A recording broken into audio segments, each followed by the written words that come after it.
एक रमा के जीवन की एक छोटी सी घटना पहले बताता हूं।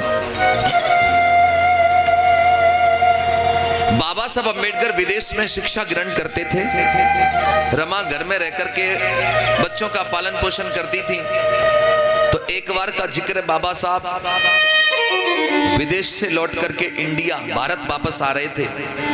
तो रमा को पता लग गया था पहले से ही मेरे पति आ रहे हैं। तो भारत में आते ही उनके लिए एक बड़ा मंच बनाया गया। उस मंच पर बाबा साहब का सम्मान होना था।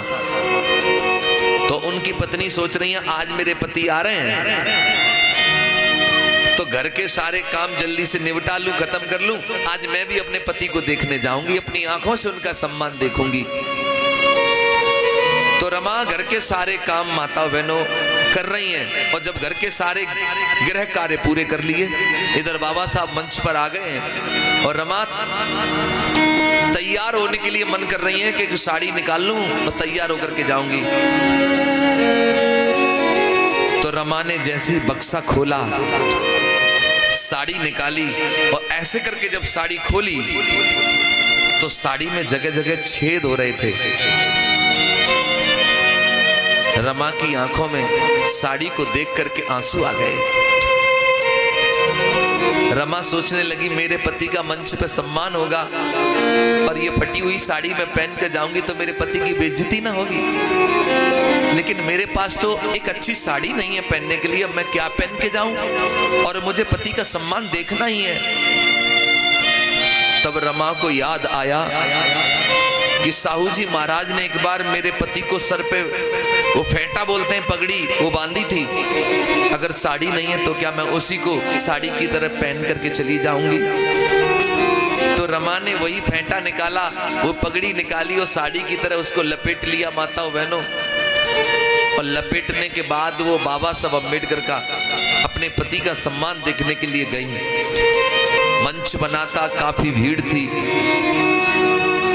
तो पत्नी कोई होगी तो पहली लाइन में ही तो बैठेगी, लेकिन रमा पहली लाइन में नहीं बैठी, पीछे भी नहीं बैठी रमा।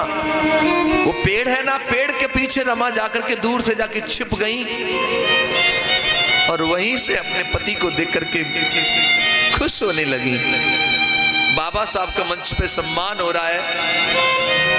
बाबा साहब जब मंच में अपना भाषण दे रहे हैं तो बाबा साहब की आंखों ने अपनी पत्नी रमा को देख लिया। जब रमा को देख लिया तो बाबा साहब मंच से नीचे उतर के गए, जाकर के पास में पहुंचे तो देखा ऊपर से नीचे रमा के तन पे तो एक साड़ी नहीं है। रमा वो पगड़ी को, कपड़े को लपेट करके आई है। बाबा साहब ने अपनी पत्नी के हाथ अपने हाथों में ले लिए, कहने लगी बाबा साहब रमा मुझे माफ कर देना, मैं तुम्हारा बड़ा अभागा पति हूं जो तुम्हें एक अच्छी सी साड़ी नहीं पहना पाया। रमा ने तभी क्या किया, एक उंगली साहब के ओठों पे रख दी, बोली साहब सब कुछ कहना लेकिन ये मत कहना कि आप मुझे एक अच्छी साड़ी नहीं पहना पाए। रमा कहने लगी साहब अगर आज मैं आपसे कुछ मांगू तो क्या मुझे दोगे? बाबा साहब कहने लगे अरे रमा वैसे भी तूने मुझसे अब तक मांगा ही क्या है, मांगो रमा, क्या मांगना चाहती हो मांगो, आज जो तुम मांगोगी मैं वो तुम्हें दूंगा। बाबा साहब सोच रहे थे रमा कोई गहना मांगेगी, अच्छी साड़ी मांगेगी, ऐसा कुछ मांगेगी।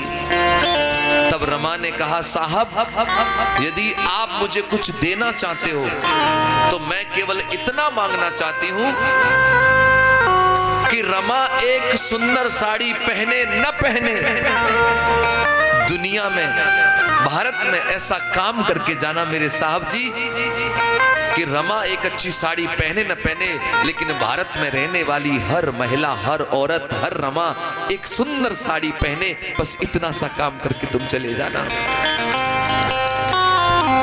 बाबा साहब कहने लगे अरे पगली क्या मांग लिया तूने?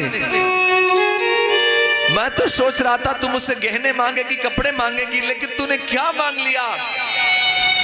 माताओं बहनों मैं तुम्हें यह कहना चाहता हूं कि आज तुम्हारे तन पर जो सुंदर साड़ी दिखाई दे रही है ये तब तुम्हारे तन पर एक सुंदर साड़ी है क्योंकि रमा ने कभी अच्छी साड़ियां नहीं पहन पाई, लेकिन बाबा साहब तुम्हें अच्छी साड़ियां पहनने का मौका दे गए। रमा के पास तो एक सुंदर साड़ी नहीं थी, लेकिन तुम्हारे पास इतनी साड़ियां हैं आज कि अलमारी का जब दरवाजा खुलता है तो साड़ियों की कतार आंगन में गिर जाती है और तुम सोच में पड़ जाती हो कि इसमें से कौन सी पहनूं। इतनी साड़ियां तुम्हारे पास हैं। लेकिन बाबा साहब की पत्नी तो उन दिनों गर्दिश में जी और अपना पूरा जीवन समाज के लिए लगा गई, तुम्हारे लिए सब कुछ कर गई। ऐसी थी रमा। लेकिन बड़ा दुख होता है मुझे, लेकिन बाबा साहब अम्बेडकर की चर्चा होती है तो 500 रुपए आदमी दिखाता है तो एहसान करता कि मैंने 500 दे दिया, मैंने 200 दे दिया। अरे तुम्हारे 200 ज्यादा है कि बाबा साहब का जीवन ज्यादा है, रमा का जीवन ज्यादा है। बड़ा दुख होता है मुझे कि जिन्होंने अपना संपूर्ण जीवन, अपना पूरा जीवन समाज के लिए समर्पित कर दिया, आज वही समाज के लोग अपने घरों से निकलने में शर्म महसूस करते हैं। नौटंकी तमाशों में अपना बिस्तर लेके पहुंच जाएंगे, लेकिन बाबा साहब का कार्यक्रम सुनने के लिए उन्हें हाथ जोड़ने पड़ते हैं, आ जाओ सुनने के लिए, आ जाओ सुनने के लिए। ये हालत बनाई है तुमने अपने महापुरुषों की। एक याद रखना एक बात, इंसान को जीवन में कोई चीज तब मिलती है जब इंसान उसकी कीमत चुकाता है। तुम ये कपड़े पहने हो ना, ये कपड़े भी तब पहने हो पहले इनकी कीमत चुकाई है तुमने। ये साउंड भी तब बज रहा है, इसकी कीमत चुकाई गई है। ये टेंट तब लगा, इसकी कीमत चुकाई गई है। ये घड़ी भी तब हाथ में है क्योंकि पहले इसकी कीमत दे दी है मैंने। ये कैमरा भी तब लगा, इसकी कीमत चुकाई गई है। ये बाजा भी तब बजता कि पहले इसकी कीमत चुकाई है। यानी पहले कीमत तो चीज बाद में मिलती है। मैं पूछना चाहता हूं, एक चीज तुम्हें मिली, तुम भूखे मरते थे, खाने को भोजन नहीं होता तो मरा हुआ मांस भी खा जाते थे पेट भरने के लिए, लेकिन आज ताजा बढ़िया भोजन करते हो। मैं पूछना चाहता हूं, इस ताजे भोजन की कीमत तुमने चुकाई क्या? पानी के लिए तुम तरस जाते थे, पीने को पानी नहीं मिलता था, लेकिन आज बिसलरी का पानी पीते हो, क्या इसकी कीमत तुमने चुकाई? मान सम्मान तुम्हारी जिंदगी में नहीं था, कमर में झाड़ू, गले में हांडी होती थी, लेकिन आज गले में मालाएं पड़ती हैं, सम्मान होता है, क्या इसकी कीमत तुमने चुकाई? मैं पूछना चाहता हूं, आप लोगों को गाड़ियों में बैठने का कोई अधिकार नहीं था? बाबा साहब जब एक बार अपने गोरे गांव जा रहे थे तो रात हो गई थी, बैलगाड़ी वाले ने बिठा लिया सूट बूट देख करके, रास्ते में जात पूछ ली कौन जाति के हो? बाबा साहब ने कहा माहर जाति का हूं। रास्ते में गाड़ी रोक करके बाबा साहब का सामान नीचे फेंक दिया, उतर नीचे। मैंने तो कोट पैंट में समझ लिया था कसाद अच्छे घर का होगा, तू तो नीचे जाति का है। बाबा साहब ने कहा अंधेरा हो गया, मैं कहां जाऊंगा, मुझे ले चलो। तो बैलगाड़ी वाले ने कहा कि नवाबों की तरह बैठूंगा मैं, गाड़ी तू हांकेगा, डबल किराया लूंगा। बैलगाड़ी से भी उतार दिया था, लेकिन आज तुम ट्रेन तो छोड़ो, हवाई जहाज की भी यात्रा कर सकते हो। क्या तुम्हें कोई धक्के मारता अब? तो मुझे बताओ, इन हवाई जहाज में भी यात्रा करने का अधिकार तुम्हें किसने दिया? इसकी कीमत तुमने चुकाई क्या? ये मान सम्मान धन दौलत शानो शौकत जो तुम्हारे जीवन में आज भरा पड़ा है, इसके लिए तुमने कौन सा बलिदान दिया बताओ? अगर इसकी कीमत किसी ने चुकाई है, कोई खून के आंसू रोया है, तो केवल माता रमाबाई और बाबा साहब अम्बेडकर जी हैं, जिनकी वजह से आज तुम्हारे जीवन में सब कुछ आ गया है। मैं माता रमाबाई का त्याग दर्शन आपको बताने के लिए जा रहा हूं, और एक निवेदन करूंगा जो अभी किया था, बीच में बात नहीं करेंगे, ताली नहीं बजाएंगे, उठेंगे नहीं। और अगर मैं गाऊं और सुनते समय अगर आंखों में आंसू आए तो दोनों हाथ जुड़ करके निवेदन है, आंसुओं को रोकना मत। आज उन आंसुओं को बाहर की दुनिया की यात्रा करने देना।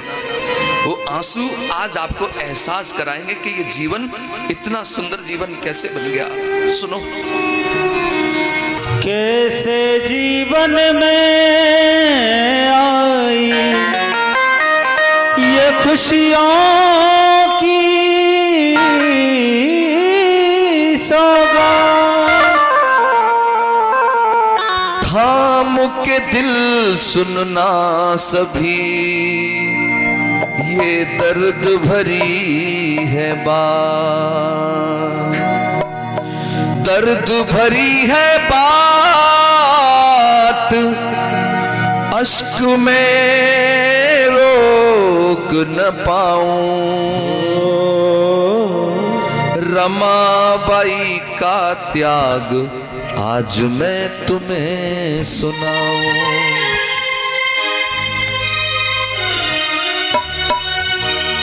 सुने पहली लाइन। जब मिला बाबा को वजीफा मेरे भीम बड़े हर्षाए। हो मिला बाबा को वजीफा मेरे भीम बड़े हर्षाए। लेके वजीफा भीम जी तब रमा के पास में आए। परम पूज्य बाबा साहब को जब पहली बार सियाओजी राय गायकवाड़ जी से विदेश पढ़ने के लिए 25 रुपया अनुदान यानी वजीफा के रूप में मिला, तो वो 25 रुपया लेकर के बाबा साहब अपनी पत्नी के पास में आए और कहने लगे, रमा मुझे विदेश पढ़ने के लिए अवसर मिल गया है, मौका मिल गया है। क्या बोले? कहने लगे जब विदेश पढ़ूंगा। कहने लगे जब देश पढ़ूंगा। कहने लगे जब विदेश पढ़ूंगा अनुमति रहे मांग रमा का। क्या सुनाऊं भीम की महिमा गाऊं हो, रमा का त्याग सुनाऊं भीम की महिमा गाऊं। जब बाबा साहब अंबेडकर जी को विदेश पढ़ने के लिए 25 रुपया अनुदान मिला, तो 25 रुपया लेकर पत्नी के पास में आए, कहने रमा मैं विदेश पढ़ने के लिए जाना चाहता हूं, चला जाऊं? रमा कहने लगी, साहब आप ये हमसे पूछ रहे हो? अरे भला हम कैसे मना कर देंगे कि आप विदेश पढ़ने ना जाइए, आपको जैसे तैसे मौका मिला पढ़ करके आइए, भारत में रहने वाले तमाम गरीब लोगों को उनकी जिंदगी का उद्धार कर दीजिए। बाबा साहब कहने लगे, रमा मैं तो चला जाऊंगा, लेकिन हमारे 3 बच्चे हैं, बड़ा बेटा यशवंत, एक गंगाधर, एक रमेश, क्या मेरे जाने के बाद इन 3 बच्चों का तुम पेट भर लोगी? रमा कहने लगी, साहब आप दुखी ना होइए, आप अपना दिल छोटा ना करिए, मैं मेहनत मजदूरी करूंगी, बच्चों का पेट भर लूंगी, लेकिन आप पढ़ाई को मत रोकिए, आप चले जाइए विदेश। तब बाबा साहब अपनी पत्नी और 3 बच्चों को छोड़ करके विदेश चले गए। और विदेश में जब पहुंचे बाबा साहब तो क्या करते हैं, सुनो। भीम पढ़ाई की खातिर संघर्ष करें दिन राती। ओ भीम पढ़ाई की खातिर संघर्ष करें दिन राती। भीम पढ़ाई की खातिर संघर्ष करें दिन राती। भीम पढ़ाई की खातिर संघर्ष करें दिन रात। बाबा साहब जब विदेश में पहुंचे तो 18 घंटे ये बाबा साहब पढ़ते थे लगातार, 18 घंटे लगातार पढ़ते थे। और विदेश में जब पैसा नहीं होता था भोजन करने के लिए तो ब्रेड खा करके बाबा साहब पेट भर लेते थे, लेकिन फिर भी 18 घंटा पढ़ते थे। उधर विदेश में बाबा साहब पढ़ाई के लिए दिन रात संघर्ष कर रहे हैं, मेहनत कर रहे हैं। इधर घर में माता रमाबाई क्या कर रही है, सुनो। भीम पढ़ाई की खातिर संघर्ष करें दिन राती। भीम पढ़ाई की खातिर संघर्ष करें दिन राती। घर में रमा और बच्चे पर जले दिया ना बाती। माता रमाबाई मुंबई की गलियों में जाती हैं, इतिहास बताता है गोबर इकट्ठा करती हैं, उपले कंडे बनाती हैं, सुखाने के बाद उनको बेचती हैं, तब जाकर के घर में बच्चों को रोटी मिलती है। कभी साग होता है तो रोटी नहीं, रोटी होती तो साग नहीं। गर्दिश के मुसीबत के दिन उन्हीं दिनों रमा के 2 बच्चे गंगाधर और रमेश बारी बारी करके बीमार हुए। रमा के जब बच्चे बीमार हुए तो रमा बड़ी दुखी हो गई। रमा वैद्यों के पास जाती हैं इलाज करवाने के लिए, कहती हैं वैद्य जी मेरे बच्चे बहुत बीमार हैं, मेरे बच्चों का इलाज कर दो वरना मेरे बच्चे मर जाएंगे। तो वैद्य कहता है तेरे पास पैसे हैं? तो रमा कहती है मेरे पति परदेश गए हैं, जब लौट करके आएंगे तो पाई पाई चुका दूंगी, मेरे बच्चों का इलाज कर दो। माताओं बहनों वैद्य धुतकार देता है। रमा कभी पैसों का इंतजाम कर भी लेती है तो दवा नहीं मिलती, और जब दवा होती है तो पैसे नहीं होते हैं। इसी गरीबी में, बीमारी के कारण और दवाइयों के अभाव में माता रमाबाई यानी बाबा साहब के 2 बच्चे गंगाधर और रमेश ने अपना वारी वारी करके दम तोड़ दिया। जब 2 बच्चे बाबा साहब के मर गए, उधर बाबा साहब आधी पढ़ाई करके और अपने घर लौटे हैं। उस समय का दृश्य मैं आपकी आंखों के सामने ला रहा हूं, सुनो। बाबा साहब अपनी पत्नी से बोले, रमा हमारे बच्चे नहीं दिख रहे, बच्चे कहां हैं? आप इस बात को सब जानते हो कि बाप कहीं से भी हारा थका आए और औलाद गले लग जाए तो बाप की सारी थकान दूर हो जाती है। लेकिन जब बाबा साहब के बच्चे गले नहीं लगे तो बाबा साहब का पूछना लाजमी था कि बच्चे कहां हैं। जब बाबा साहब ने अपनी पत्नी से पूछा बच्चे कहां हैं रमा, तो रमा की आंखों में आंसू आ गए। जब आंखों में आंसू आ गए तो बाबा साहब कहने लगे, रमा तुम क्यों रो रही हो, क्या छुपा रही हो रमा, तुम मुझे सच बताओ बच्चे कहां हैं। तो हिलकी सी भर गई रमा की और आंसू आंखों में भर करके बोली, क्या? 2 दुख में गुजर गए बच्चे, यूं रमा ने बोल सुनाए। 2 दुख में गुजर गए बच्चे, तब रमा ने बोल सुनाए।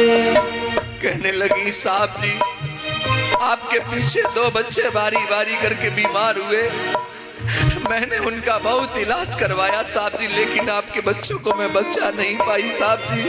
और बोली, कोशिश की मैंने बहुत साहब जी, कोशिश की मैंने बहुत साहब जी, तो छोड़ गए प्राण रमा का त्याग बताऊं, भीम की महिमा गाऊं। हो रमा का त्याग बताऊं, भीम की महिमा गाऊं। जब बाबा साहब आधी पढ़ाई करके घर लौटे तो यही दुनिया के लोग बाबा साहब को कह रहे थे, अरे डॉक्टर अम्बेडकर को तो वजीफा मिला है, वो तो वजीफा की वजह से पढ़ के आए हैं। लेकिन यही बाबा साहब अकेले में बैठे रो रहे थे और कह रहे थे, दुनिया वालों तुम क्या समझोगे मेरी पढ़ाई की कीमत, मेरी पढ़ाई की कीमत वो वजीफा नहीं है।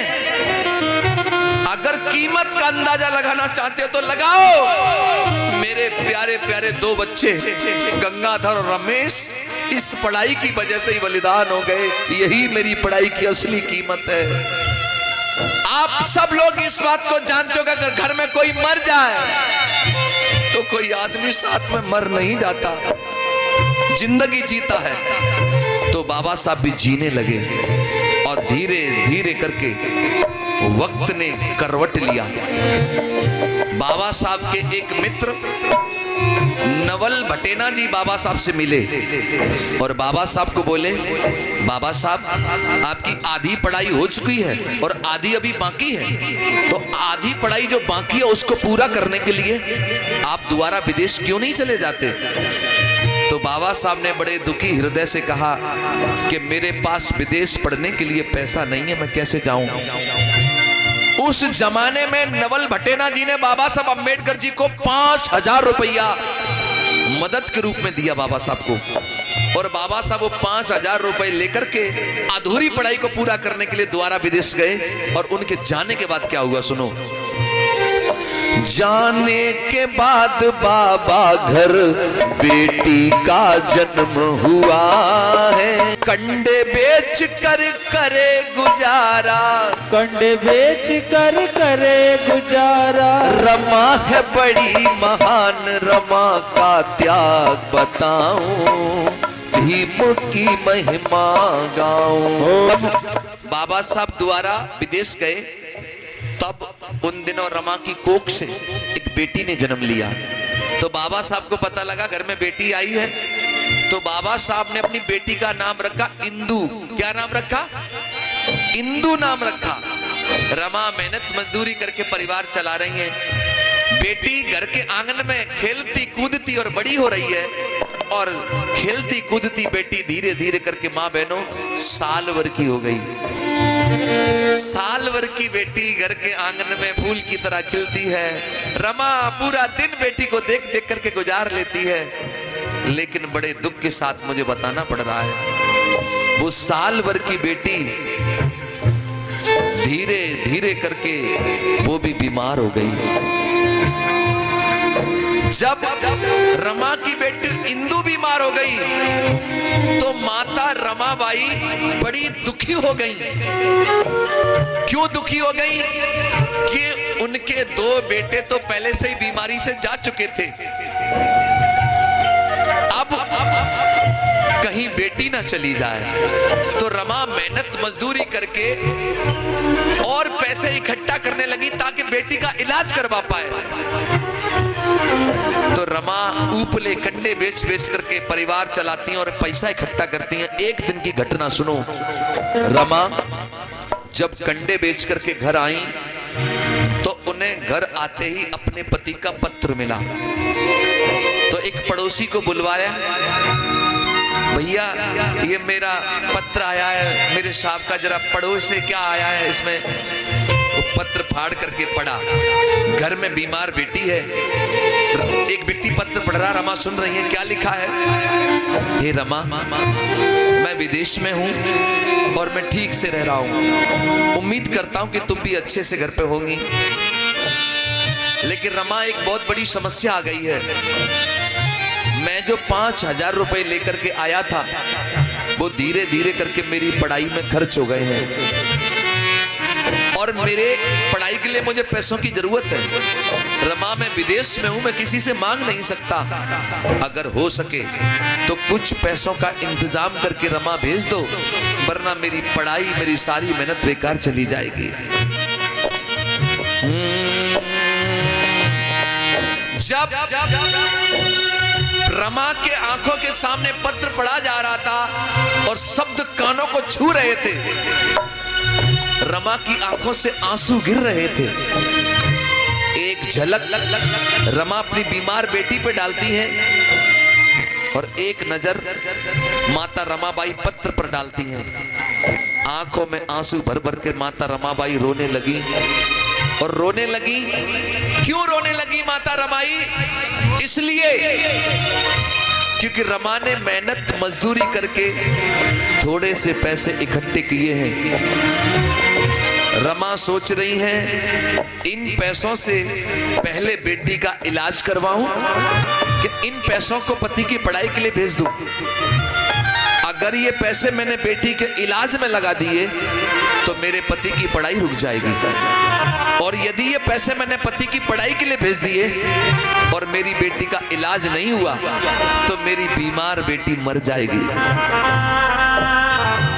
अब कोई तो बताए मुझे, मैं क्या करूं? मैं पहले अपनी बेटी बचाऊं कि पति की पढ़ाई कराऊं? कोई तो बताओ मुझे। मैं पूछना चाहता हूं, अगर ये घड़ी तुम्हारी आंखों के सामने आ जाए तो क्या करेगी कोई मां? हर मां पहले अपनी बेटी ही बचाएगी। लेकिन रमा ने ऐसा नहीं किया। रमा ने सारे पैसे इकट्ठे किए और पति को भेजने का मन बना लिया। क्यों? रमा जानती थी कि यदि आज मेरी बेटी का इलाज नहीं हुआ तो एक बेटी मरेगी आज मेरी, और यदि मेरे साहब की पढ़ाई रुक गई तो भारत में कितनी बेटियां मर जाएंगी फिर इसका कोई अंदाजा नहीं लगा पाएगा। तो एक बेटी मरे तो मर जाए, मैं एक बेटी के पीछे तमाम करोड़ों बेटियों को बलिदान नहीं कर सकती।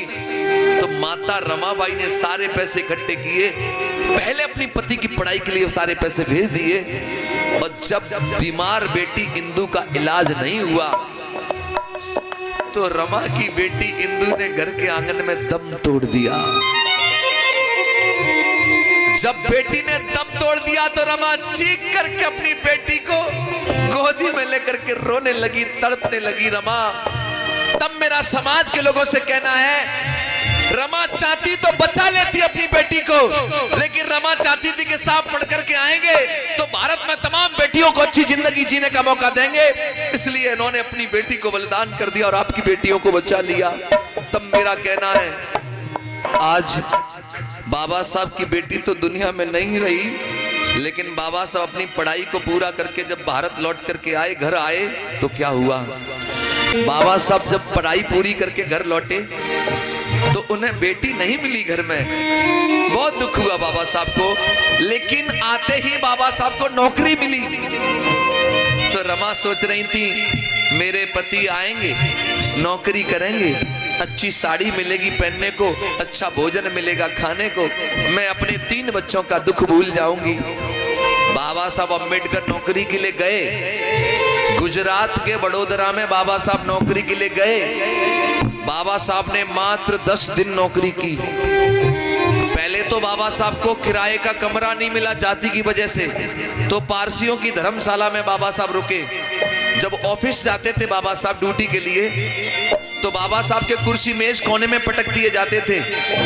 बाबा साहब जब ऑफिस से बाहर आते थे तो पूरी ऑफिस को गौमूत्र से धुलवाया जाता था। अगर चपरासी फाइल लेकर के आता भी था तो दरवाजे के अंदर नहीं जाता था, फेंक करके फाइल देता था। बाबा साहब फाइल को पढ़ते, सिग्नेचर करते, वो भी फेंक के देते, लेकिन वो हाथ नहीं लगाता, पहले गौमूत्र छिड़क के शुद्ध करता, तब फाइल को शुद्ध करके हाथ लगाता। बाबा साहब जो ऑफिस से बाहर जाते तो पूरी ऑफिस को धुलवाया जाता था गौमूत्र से। 10 दिन गुजारे बाबा साहब ने ऐसे, और 11वें दिन लोगों को पता लगा कि डॉक्टर अंबेडकर धर्मशाला में रुकते हैं। तो कुछ लोग लाठी डंडे लेकर के आए और बाबा साहब का सामान रात में ही उठा के फेंक दिया। अरे डॉक्टर अंबेडकर, तुमने धर्मशाला को अपवित्र कर दिया, तुमने इसको दूषित कर दिया। बाबा साहब ने कहा, मुझे आज की रात रुक जाने दो, मैं कल दूसरी जगह अपना सामान शिफ्ट कर लूंगा, लेकिन आज रुक जाने दो मुझे। उन्होंने एक नहीं मानी, बाबा साहब का सामान फेंक दिया। उसी रात बाबा साहब अम्बेडकर ने कसम उठाई कि आज के बाद मैं जिंदगी में कभी नौकरी नहीं करूंगा। मैं जब गवर्नमेंट एम्प्लॉई अधिकारी हूं, तब ये लोग मेरे साथ ऐसा व्यवहार करते हैं जातिवाद का, तो मेरी समाज के साथ क्या क्या करेंगे ये लोग। बाबा साहब ने कहा, आज के बाद मैं अपना पूरा जीवन अपनी समाज के उद्धार के लिए, कल्याण के लिए लगाऊंगा। अगर मैं अपनी समाज को गुलामी की जंजीरों से आजाद नहीं करवा पाया तो मैं खुद अपने आप को गोली मार करके हत्या कर लूंगा। ये बाबा साहब ने तुम्हारे लिए संकल्प ले लिया। जब उनकी पत्नी को पता लगा कि बाबा साहब नौकरी नहीं करेंगे तो क्या हुआ, जब बाबा साहब ने मना कर दिया मैं नौकरी नहीं करूंगा, समाज सेवा करूंगा, तो उनकी पत्नी ने अपने आप को समझा लिया, साहब जैसी तुम्हारी इच्छा। अब बाबा साहब जब नौकरी नहीं किए तो परिवार बाबा साहब को चलाना था, रोजी रोटी के लिए जरूरत थी पैसों की, तो क्या किया बाबा साहब ने, सुनो, जब वकालत करने लगे, कोर्ट में जाने लगे, तो पूरा पूरा दिन माता बहनों बैठे रहते थे अपने बस्ते पर, कोई भी दुजायती केस लेकर के नहीं आता था। 1-1 रुपए के लिए बाबा साहब मोहताज हो गए। परिवार कैसे चले? उन्हीं गरीबी के दिनों में, गर्दिश के दिनों में माता रमाबाई की कोख से एक बेटे ने जन्म लिया। एक बेटे ने जन्म लिया तो बाबा साहब के घर में जब बेटा आया तो बाबा साहब ने अपने बेटे का नाम रखा राजरतन। क्या रखा? राजरतन। इतना प्यारा बेटा था बाबा साहब का राजरतन। गोदी में लेकर के बाबा साहब अपने बेटे को लाड़ करते थे, प्यार करते थे, अपनी पत्नी को कहते थे, सुनो रमा, ये मेरा बेटा राजरतन देश की गद्दी पर राज करेगा। तो रमा बड़ी खुश हो जाती थी। होनहार प्यारा बेटा, सबसे प्रिय बेटा था बाबा साहब का। और बाबा साहब अपनी किताब में खुद लिखते हैं, बाबा साहब का बेटा राजरतन 10 महीने का हो गया। बड़े दुख भरी कहानी है, बड़े दर्द भरी घटना है। बाबा साहब एक दिन कोर्ट में हैं, रमाबाई घर में अपना झाड़ू पोछा जो भी कर रही हैं। रमा बोली, मैंने बहुत देर है कि अपने बेटा नहीं लिया गोदी। जाकर के देखा तो बच्चे का बदन तप रहा था, बहुत अचानक, एकदम अचानक बच्चा बीमार। रमा घबरा गई, थर थर कांपने लगी। रमा ने एक व्यक्ति को बुलाया, अरे आओ मेरे साहब जी के पास चले जाओ, जाकर के उनसे कहना पता नहीं बेटे को अचानक क्या हो गया है और बेटा बहुत बीमार है। एक व्यक्ति माता बहने दौड़ा दौड़ा दौड़ा दौड़ा साहब के पास गया, कहने लगा बाबा साहब तुम्हारा बेटा बहुत बीमार है। रमाबाई ने ये कहा है कि साहब जल्दी से आए, पता नहीं बेटे को कुछ भी हो सकता है। बाबा साहब ने जैसे ये संवाद कानों से सुने, पैरों तले जमीन खिसक गई बाबा साहब के, फाइलें समेटी बाबा साहब ने, एकदम दौड़े दौड़े बाबा साहब घर गए। जाकर के देखा बच्चा बीमार, बाबा साहब ने अपने बेटे को गोदी में ले लिया और सीने से लगा लिया। माताओं बहनों, उस घड़ी ऐसा लग रहा था मानो बेटा पिताजी का इंतजार कर रहा हो। जैसे ही बाबा साहब ने अपने बेटे को गोदी में लिया और सीने से लगाया, उसी क्षण बेटे ने एकदम दम तोड़ दिया। जैसे ही बेटे ने दम तोड़ा, माताओं बहनों क्या हुआ, जैसे ही बच्चे ने दम तोड़ा, एकदम चीख करके माता रमाई रोने लगी। साहब अब तो बस करो साहब, बस करो साहब, बस करो। तुम्हारी समाज सेवा ने धीरे धीरे करके मेरे 4 बच्चे निगल लिए, मेरे 4 बच्चे चले गए साहब जी, बस करो। जब रमा आंखों में आंसू भर भर के रो रही थी, तो बाबा साहब अपनी पत्नी को कह रहे थे, रमा चुप हो जाओ, रमा चुप हो जाओ, रमा चुप हो जाओ। मैं जानता हूं एक माँ के 4 बच्चे मर जाए तो उसके दिल पे क्या गुजरती है, जानता हूं रमा, लेकिन तुम्हारे तो अभी 4 ही बच्चे मरे हैं। मैं इन गरीबों के दम तोड़ते हुए सैकड़ों बच्चों को देखता हूं रमा, तो मैं क्या करूं बताओ। तुम तो रो करके अपने दिल को तसल्ली बना लोगी, लेकिन मैं तो रो भी नहीं पाता रमा। तभी रमा कहने लगी, साहब आप मुझसे कहते थे कि हमारा बेटा राजरतन देश पे राज करेगा। आज मैं आपसे पूछना चाहती हूँ साहब जी, आज मुझे बता दो, क्या मेरे बेटे राजरतन को तुम देश की गद्दी पर राज करा सकते हो? बताओ, राज कराओगे? बाबा साहब को अपनी कही हुई बात याद आ गई, एकदम आंखों से आंसू गिरे बाबा साहब के, कहने लगे, रमा मैं जानता हूं हमारा बेटा मर चुका है और मरा हुआ बेटा राज नहीं कर सकता, लेकिन रमा तुम्हारे आंसुओं की सौगंध खा करके आज मैं वचन लेता हूं, बेटे की लाश को साक्षी मान करके आज मैं वचन देता हूं रमा, मैं दुनिया में ऐसा काम करके जाऊंगा।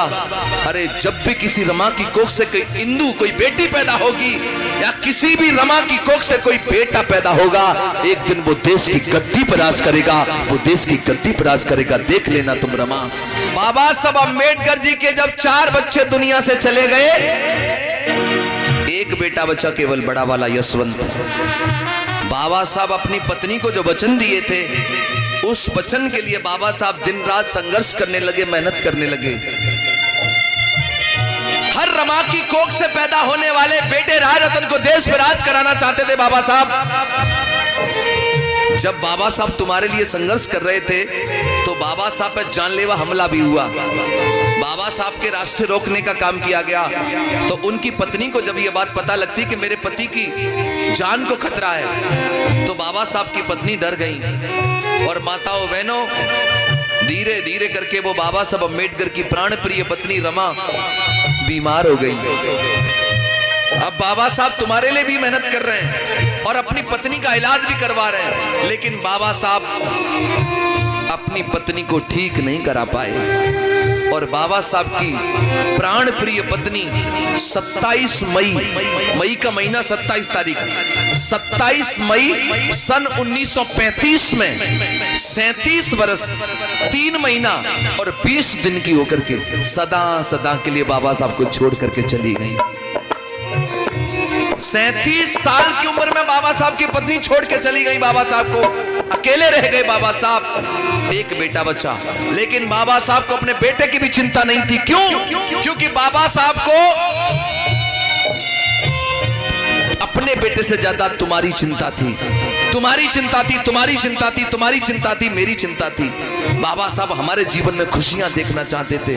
और पता है, जब बाबा साहब अम्बेडकर के हाथों में कलम आई और देश का संविधान लिखने का मौका मिला, तो बाबा साहब ने अपनी पत्नी को दिया हुआ वचन निभाया। बाबा साहब ने जो मान सम्मान पाया उसकी विरासत लिखी, वसीयत लिखी, धन दौलत की वसीयत लिखी, वोट डालने की वसीयत लिखी, ऊंचे ऊंचे मकानों में रहने की वसीयत लिखी।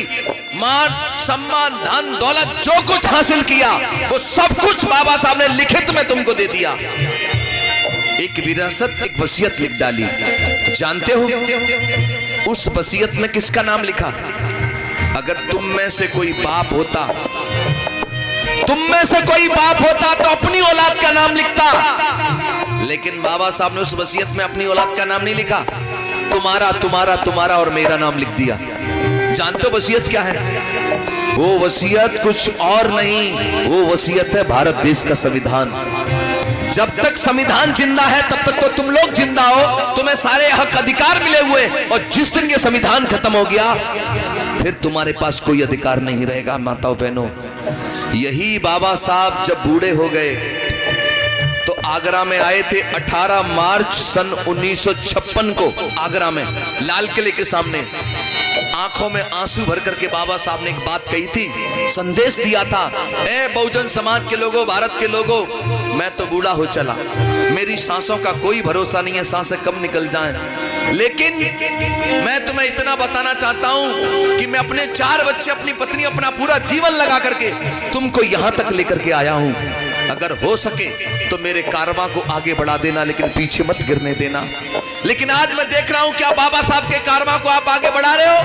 बाबा साहब की मेहरबानी से नौकरियां मिली, 50-50 हजार रुपए तनख्वाह मिलती है, उस तनख्वाह से केवल आप और आपका परिवार चलता है। समाज में 500 रुपए देने में भी तुम्हें शर्म आती है।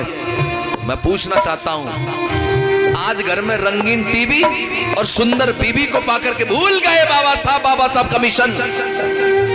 माताओं बहनों, एक अच्छा बेटा वही होता है कि बाप धन दौलत छोड़ के जाए तो बेटा उसका लुत्फ उठाता है। अगर बाप कर्जे में मर जाए तो औलाद का दायित्व बनता है कि औलाद बाप के कर्जे को चुकाए। जो जो लेने लायक था सब कुछ ले लिया तुमने, जब कर्जा चुकाने की बात आई लेकिन बाबा साहब के कर्जा नहीं चुकाते।